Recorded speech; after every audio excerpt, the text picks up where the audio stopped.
24. So, and I'm just really getting started with things in my life. And at the time, you know, you graduate and you think you're supposed to have this and this lined up, and in reality it just doesn't work that way. You have to, you know, work your way up. And so I felt like I was behind. I graduated, I have this degree, now what can I do with it? Hello everyone, I'm Iman Monet. Welcome back to my channel. This is going to be part 2 of my depression story. I'm also going to tell you about my first anxiety attack. I actually left that out of the part 1. That should have been in part 1, but I forgot. So I'm going to put it in part 2, and I'll actually start off with my anxiety attack. And that actually happened while I was in school, so I'll just go ahead and get started with that. So talking about my first anxiety attack, this was probably, again, going to be my senior year. In my senior year, that spring term, when I had the depression really bad and I was in a long distance relationship and I was struggling with my grades. I actually had my first anxiety attack while I was in college. I can remember me and my ex, we had got into a fight. We got into a fight about, now I can't even remember what exactly it was, but we got into an argument and we end up breaking up. This is my first breakup, my first heartbreak. This was my first time ever being in a relationship, so this was my first heartbreak, and we fake broke up. We didn't really break up, but at the time I thought it was real. We broke up, and I remember being devastated. I had an anxiety attack right there on the moment. This is long distance, so we had no choice but to pretty much break up over the phone. And I remember speaking with him, and you know, we decided that, you know, it wasn't gonna work.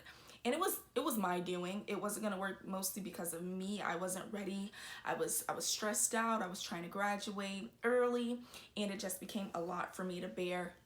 So it was my doing for breaking up.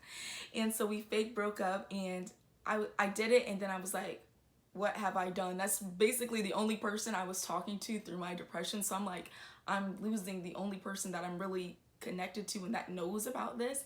And so I remember just having a panic attack, and I remember the feeling of it. It's like you completely lose your breath. You have no control over your breath.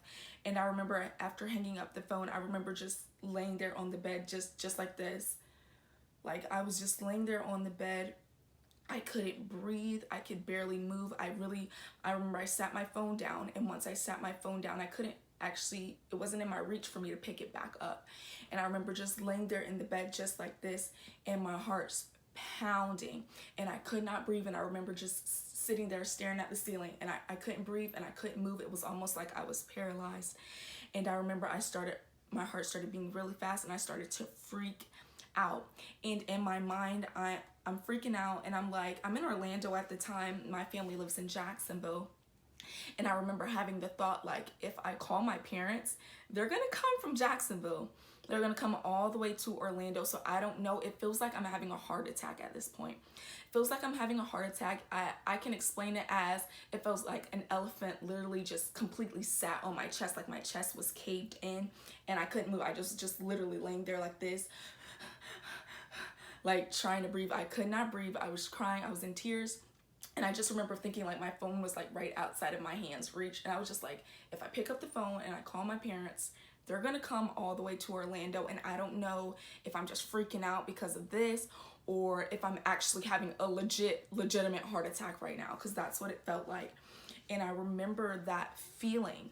And at the time, I don't know all the different symptoms of depression and anxiety. I just know I was freaking out. I didn't know I was actually having an anxiety attack at the time that I was having an anxiety attack.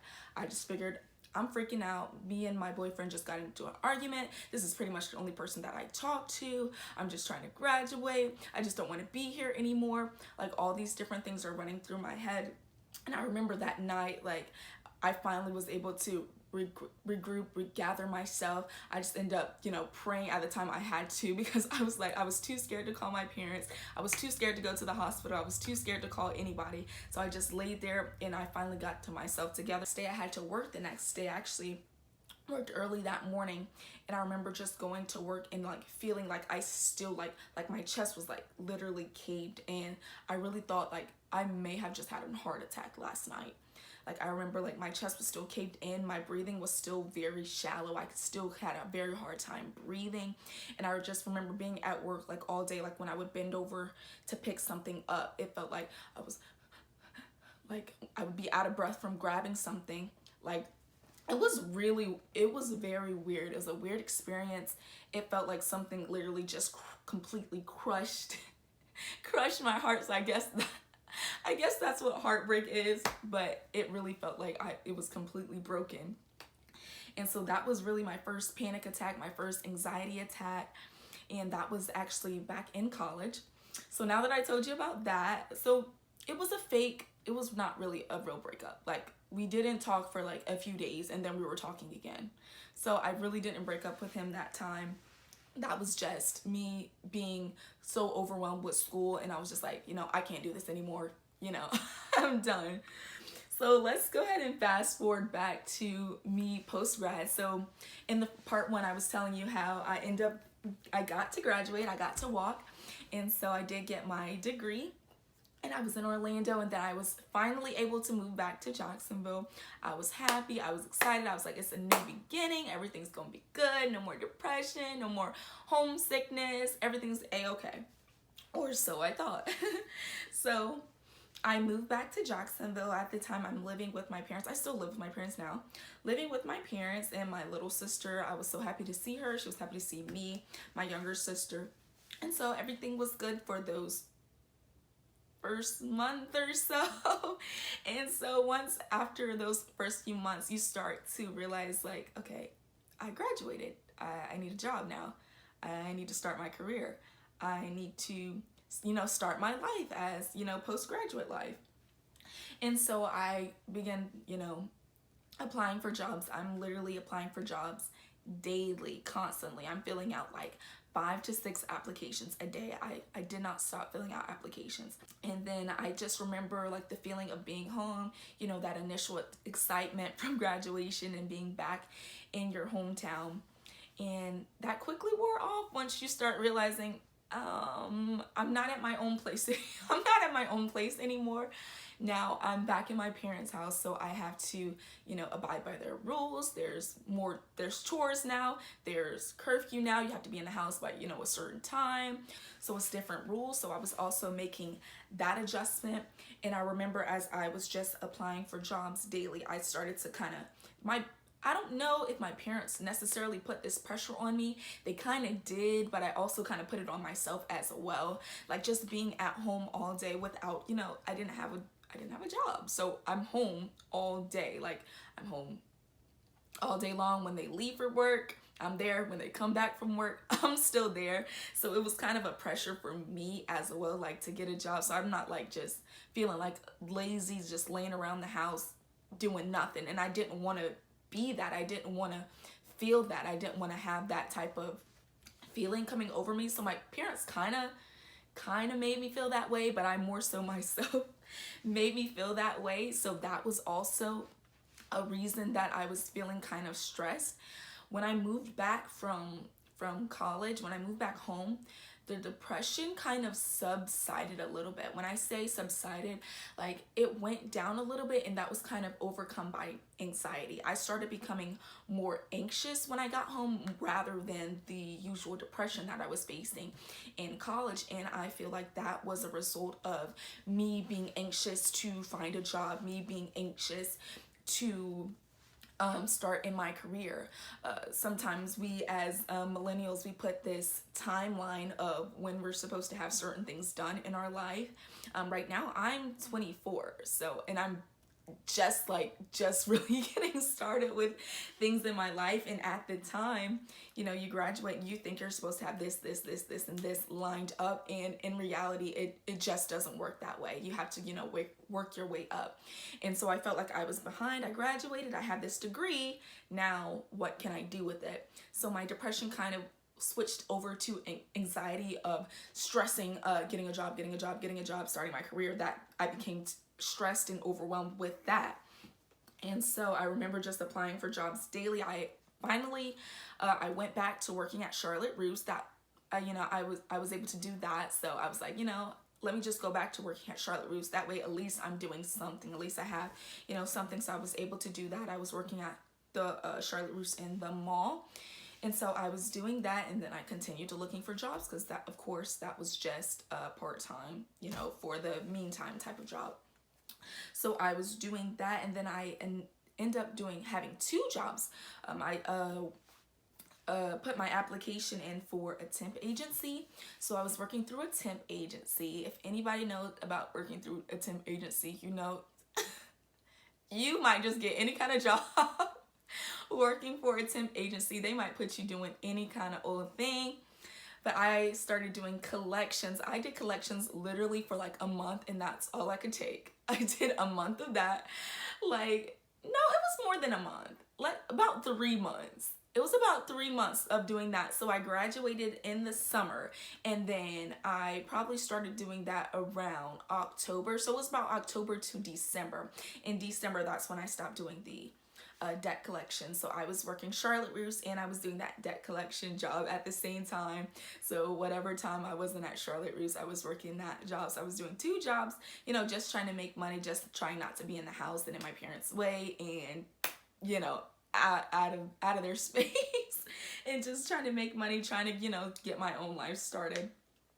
And so that was I wouldn't say that was stressful, but that job, I did not like that job as debt collections. You would literally call those people, and they would curse you out from A to C. And you're just like, I'm just trying to do my job, ma'am. I'm just trying to do my job. And you would get cursed out literally daily about, the debts, and then working Charlotte Russe. And I just remember feeling like I'm not where I'm supposed to be. I'm not doing what I'm supposed to be doing. I just feel like I'm useless. Nobody cares about these jobs. Like, this is not really making a difference in my life. I don't feel like I'm making a difference in other people's lives. So I just remember having that feeling and just being anxious about finding another job. I knew while I was working at those two part-time jobs that was not what I really wanted to do. And throughout this whole time, I'm also trying to apply to grad school. I want to do physical therapy, so I started applying to different grad schools for that. There were a few prerequisites that I did not do in undergrad, so I had to complete those. So once I found that out, that was like another roadblock for me with trying to get those prerequisites done. So I went to the State College, Florida State College of Jacksonville, and I started signing up for some of those science prerequisites to have those completed so that I could apply to grad school. And I also had to get some of my hours, observation hours. When you do physical therapy, there's about 80 to 100 hours that you have to do, which is average when you're applying to those grad schools. So I had to do my observations. I was working 2 jobs part-time. I was in school. I was taking approximately about 2 classes a semester, which was coming out of my pockets because I was paying for that out of my pocket. So whatever money I was making from those part-time jobs, that was basically going to my schooling to do that. Around December, that's when I stopped doing the debt collections job, and I started working for a hospital. I'm not going to say the name of the hospital. If you know me, you know the name of the hospital. But I started working for a hospital in the call center there. I was happy. I was like, finally something that is going to start me in my career. Finally something that's at least it's medical. At least I feel like I'm getting my foot in the door. And whenever I become a physical therapist, I might want to work for this hospital again. So I really starting to feel like the wheels turning. And I just remember going through the training. Everything was good going through training. I started to work that job. That job was good starting out. After about the first few months of it, I started to realize that I really was not fond of my managers there. It was people, that job, there were people, it again was through the temp agency. So there were a lot of people that quit that job constantly. There were people that quit that job, literally they would work for like 3 weeks and then they would quit. There are a lot of people that did not get hired on after their contract. So it was constantly people flowing in and out. So it was really kind of hard to make friends and things like that at that job. And then the managers, I did not like the managers. Literally, like, get up, go to work, get dressed, and from my house all the way to work, I would literally be in tears. I would be sobbing, like, so distraught about having to go to work. Like, I was like, this job, like, it was good starting off, but it just became so much of,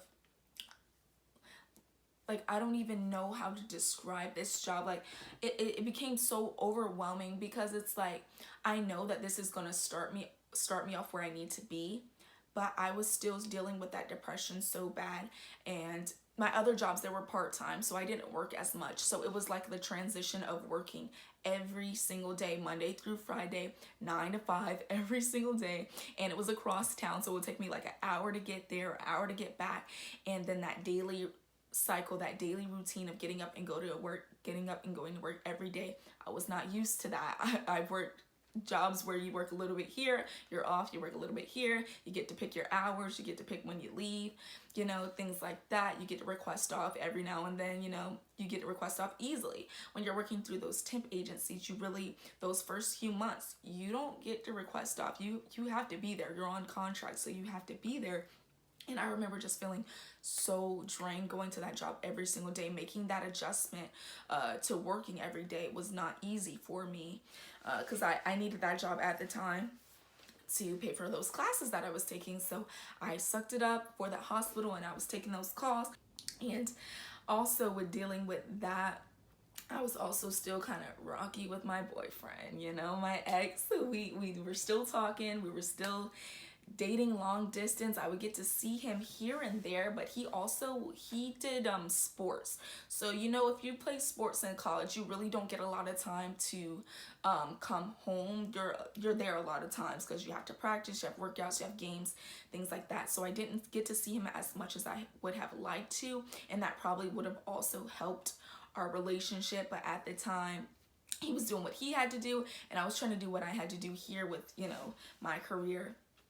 And so that also just was continuing to become a strain, and the depression began to sit on me even more and more, feeling like I'm not adequate enough with the job that I have and where I should be in life. So I just remember feeling a lot of stress during that time, but also kind of a lot of relief being away from Orlando and from graduate school. But I did have that anxiety. I remember another anxiety attack that I had. I was leaving from my church, and me and my stepmother had got into a big bicker about funds. It was about money, and at the time she still had access to my bank account because she would put money in there. Remember, when I said in the part one that they would, you know, helping me pay for my bills and things like that when I was in college. So she had access to my bank account, and she could see, you know, the funds that I had in there, and it was something that she wanted me to pay for. But I set my money aside for different things, and I really didn't have the money to pay for the certain thing that she felt like I should have paid for it at the time. And again, I literally had like $200 in my account. Like, I had like nothing in my account. And I remember us just bickering back and forth about something that she felt like I should have paid for. And I'm telling her, like, I don't want to pay for it. Like, I don't want to pay for it right now. I don't really have the money to go for it.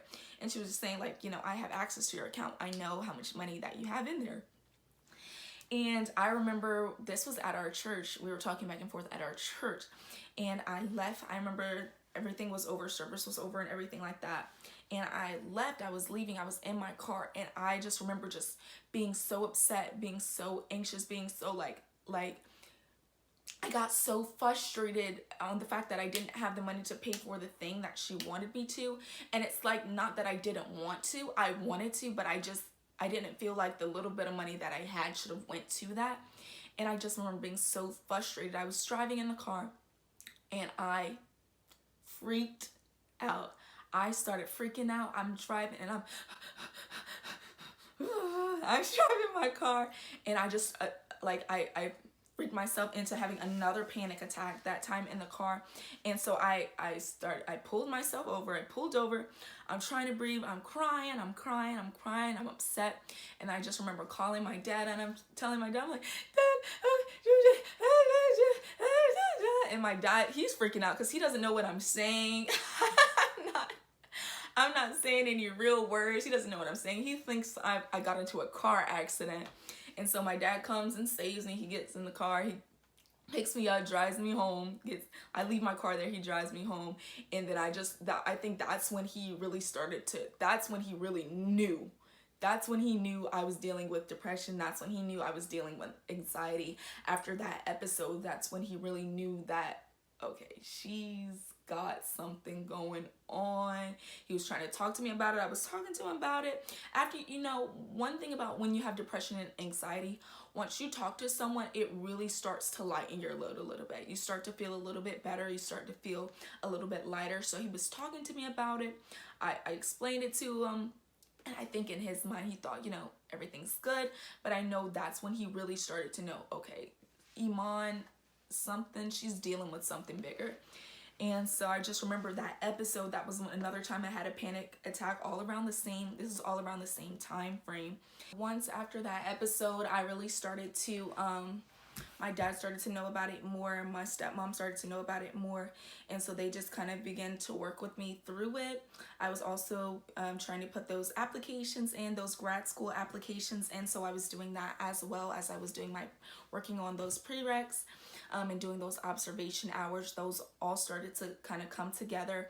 And then I was able to get a new job. So everything at that point started to flowing a lot better. So it was like little steps of me coming out of the depression, little steps of me coming out of the anxiety. It was literally like a roller coaster those years, that post-grad year. It was literally up and down, a little step here, a few steps back, a little step here, a few steps back. But I eventually came to the job where I'm at now that I do love. So yeah, I got a new job and everything is starting to look up. In part 3, I'll begin to talk to you about my new job, and then we're gonna really get into my suicide attempt. We're gonna get into that on part 3. You don't want to miss it. In part 3, I'm gonna tell you about my suicide. I'm gonna tell you about my treatment. I'm gonna really start getting into where things started to really go south. I'm going to talk to you about literally my lowest point. I'm going to take you there. So if you're willing to go with me, just continue to be on the lookout. Continue to look for my videos.